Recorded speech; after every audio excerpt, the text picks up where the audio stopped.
안녕하세요. 오늘은 유산에 대해서 알아볼 생각입니다. 네, 저는 오늘 강의를 맡은 이형주고요. 유산에 대해서 여러분들과 함께 오늘 꼼꼼하게 살펴보도록 하겠습니다.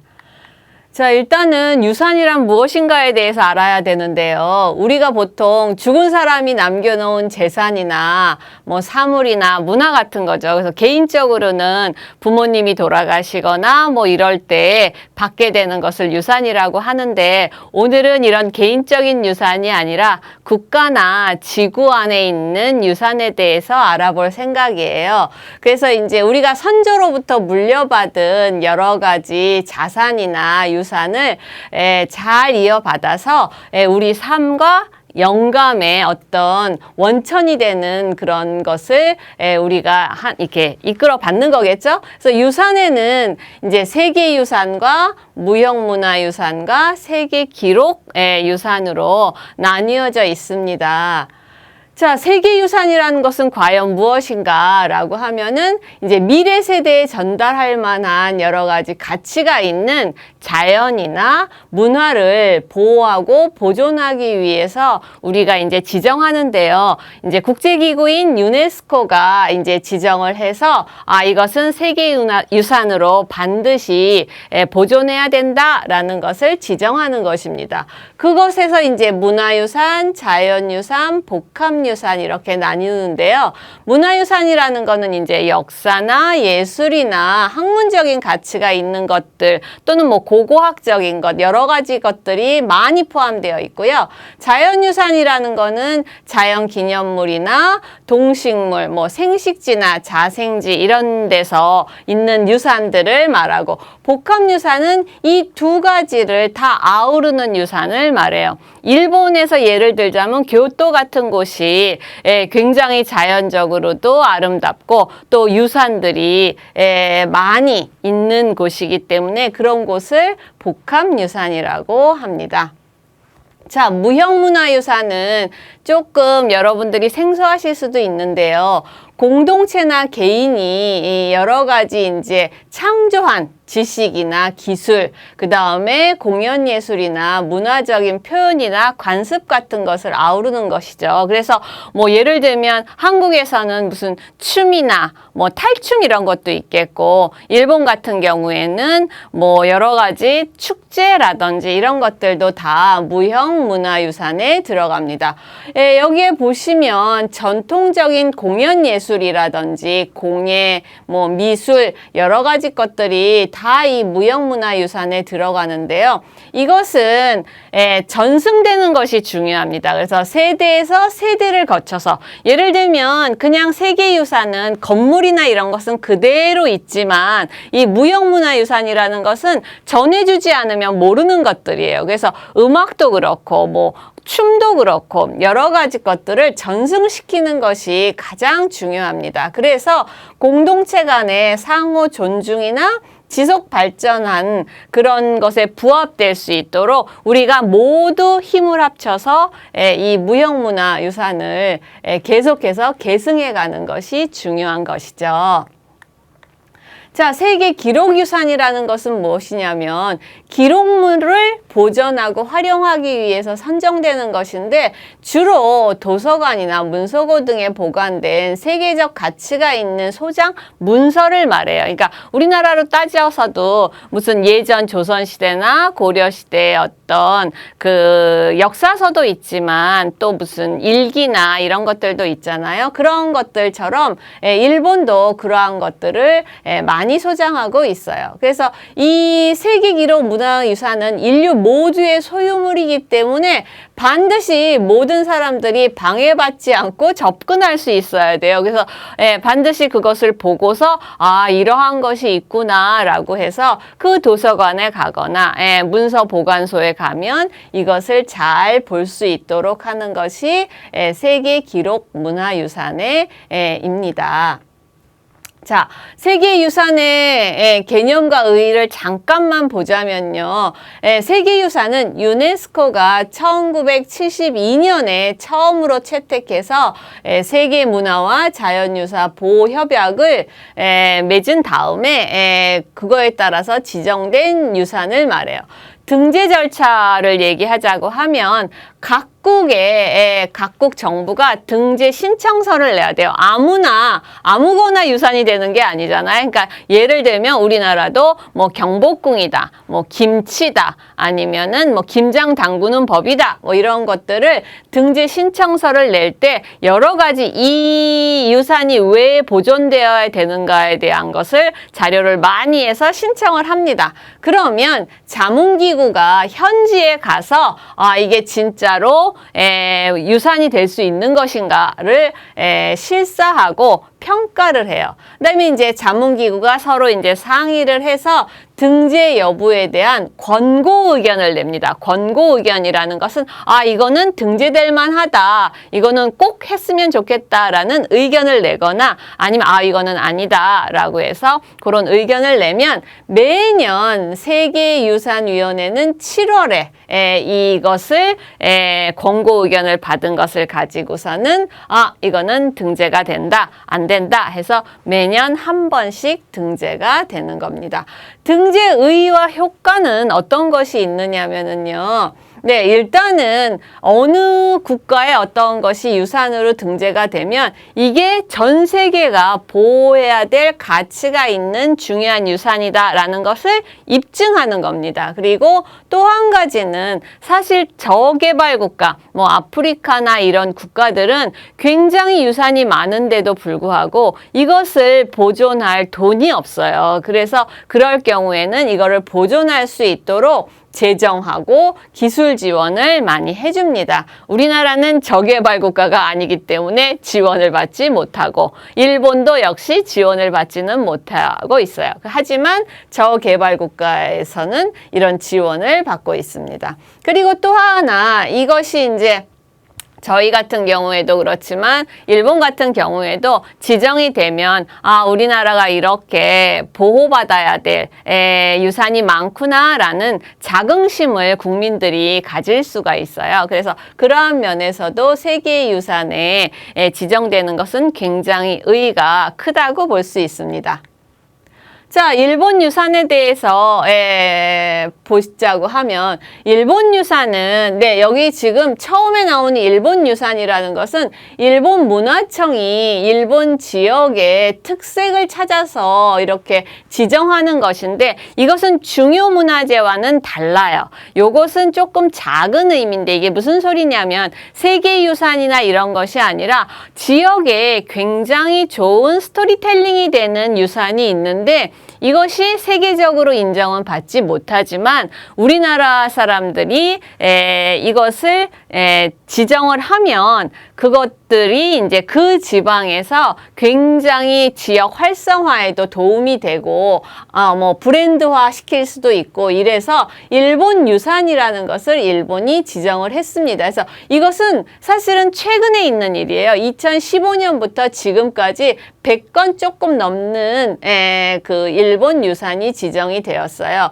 그래가지고 이제 그 지역의 역사적인 매력이나 특색을 알리는 거죠. 그래서 알려서 지역의 활성화를 많이 있게 하는 것입니다. 그래서 일본 유산이 따로 지정이 요즘 되어 있고요. 그 다음에 이제 진짜 중요한 것은 일본의 중요 문화재라는 거예요. 예전에는 뭐 국보라든지 이런 식으로 얘기를 했었는데 요즘은 용어가 중요 문화재로 바뀌었어요. 그래서 이제 짧게 그냥 문화재라고도 하는데요. 일본에 소재하는 건조물이나 미술 공예품 같은 유형 문화재 가운데 중에서 문화사적으로 학술적으로 특히 중요한 것을 일본 정부가 지정하는 거예요.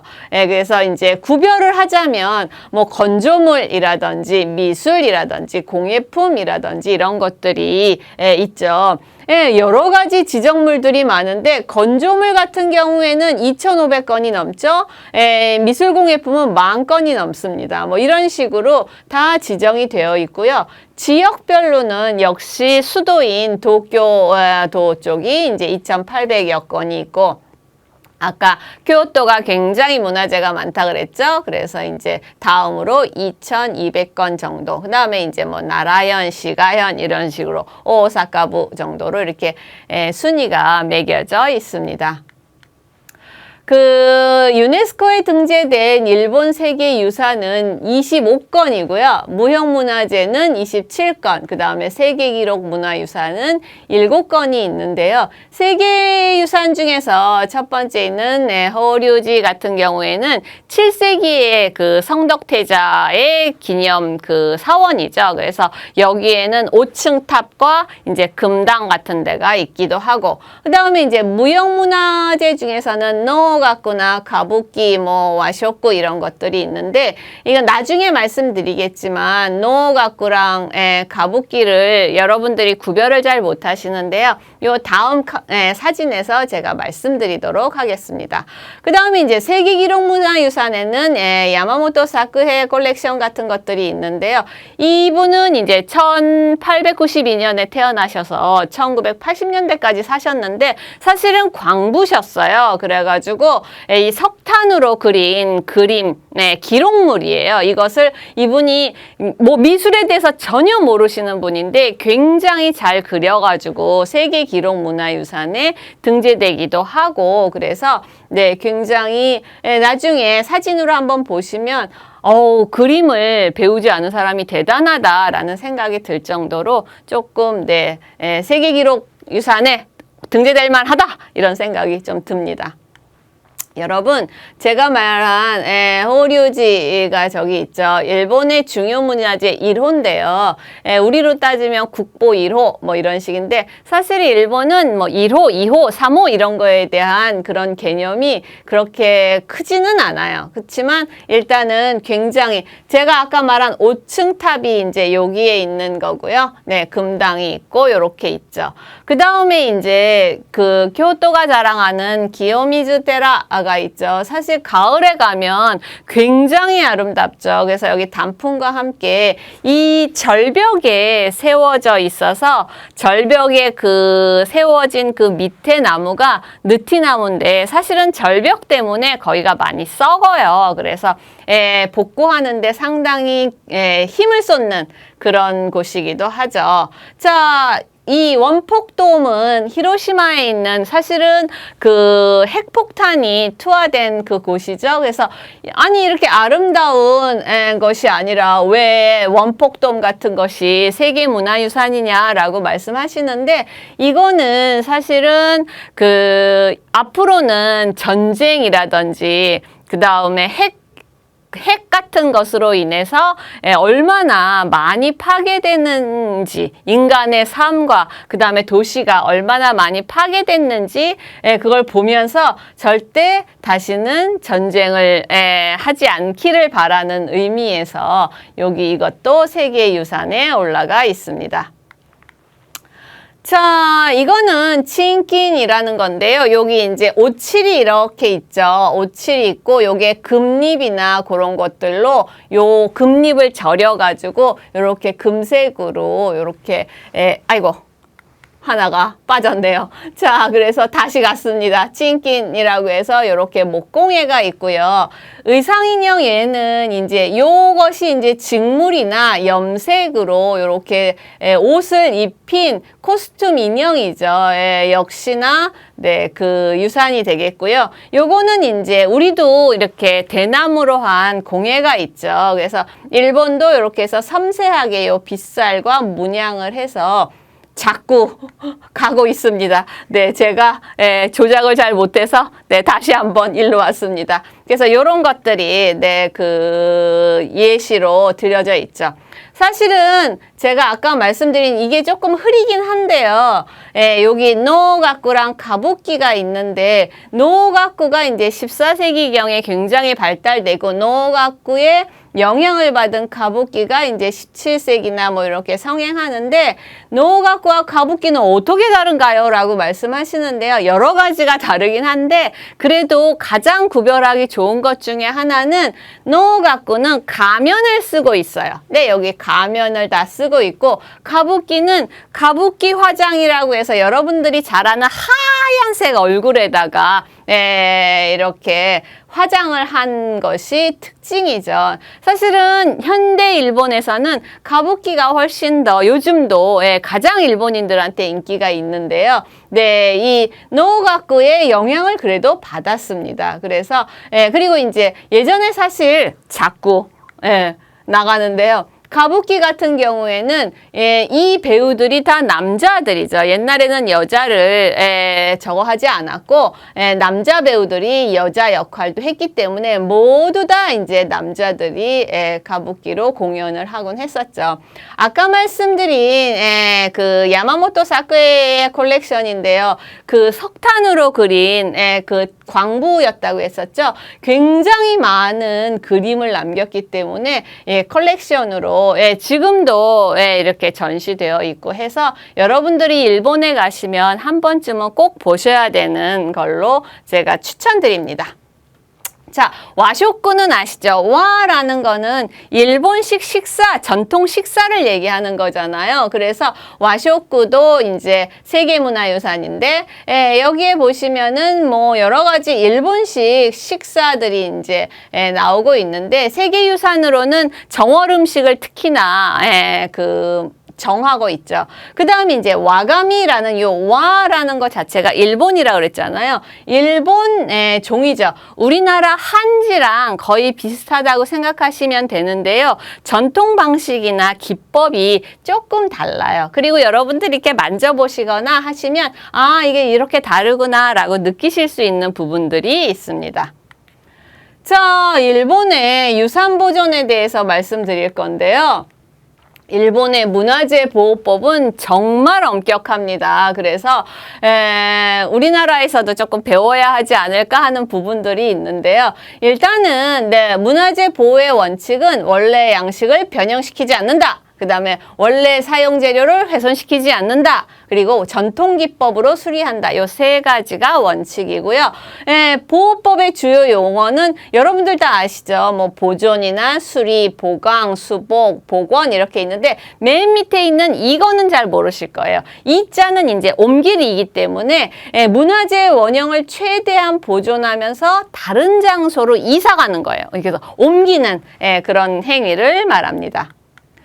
자, 일본의 문화재 보호는 뭐 다양하게 조치를 취하고 있는데요. 일단은 2차 세계대전이 끝났을 때 다른 시설 다 상관없이 문화재 복원에 일단 힘을 썼어요. 그래서 사실 다른 나라들은 뭐 집을 저거 한다거나 건물을 세운다거나 산림도구 뭐 이런 것에 주력을 하는데 일본은 문화재 복원에 굉장히 힘을 써서 굉장히 빨리 복구가 이루어졌다라는 거. 그리고 뭐 다른 예를 들면 우리로 따지면 인간문화재라고 보통 말하잖아요. 인간문화재인 개인 보유자한테는 1년에 뭐 200만 엔의 특별 보조금을 지급해서 그 일에만 힘쓸 수 있도록 하고 그 다음에 후계자 양성 과정을 위한 비용도 이렇게 지급이 되고 그 다음에 그 문화재를 전파하기 위해서 뭐 전시회라든지 공연이라든지